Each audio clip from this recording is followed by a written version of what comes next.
Hello and welcome to India Study Vibes. In this video, we will discuss the making of global world in short. Introduction to globalization. Globalization refers to the integration of economies and societies worldwide through cross-border flows of information, technology, goods, services, capital and people. Its historical roots date back to the 15th century and flourished during the colonial period, pre-modern world economy. Before the 15th century, trade between different regions was limited and took place mainly by land. The Silk Road is one of the main trade routes connecting Asia and Europe. The Indian Ocean is another important trade route connecting India, Southeast Asia, Africa, and Arabia.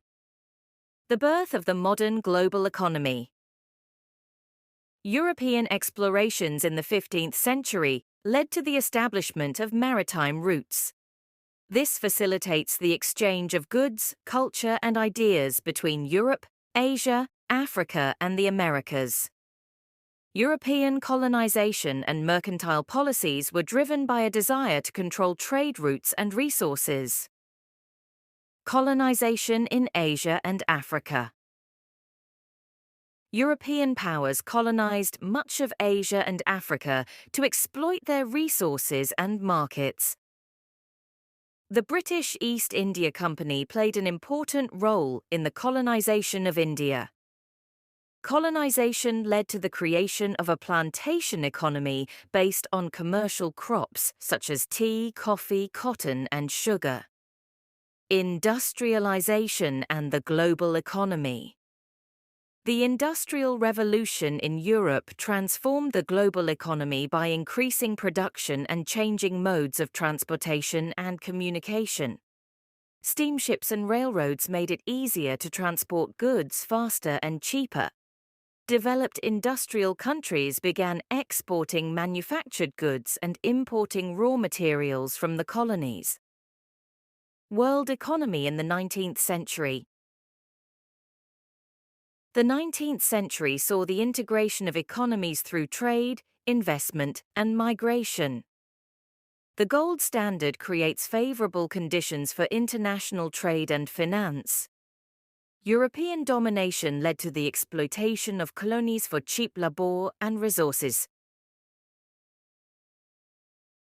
Globalization in the 20th century. Two world wars and the Great Depression disrupted global trade and led to a decline in European dominance. The Bretton Woods Conference of 1944 established organizations such as the IMF and World Bank to stabilize the global economy. The end of colonialism led to the emergence of new independent peoples in Asia and Africa. Contemporary globalization. The second half of the 20th century was marked by rapid advances in technology, communications, and transportation. The collapse of the Soviet Union and the opening up of China helped economies integrate more deeply into the global market. Globalization creates both opportunities and challenges, including economic growth, cultural exchange, and environmental degradation. Please subscribe this channel India Study Vibes and share it with you friends.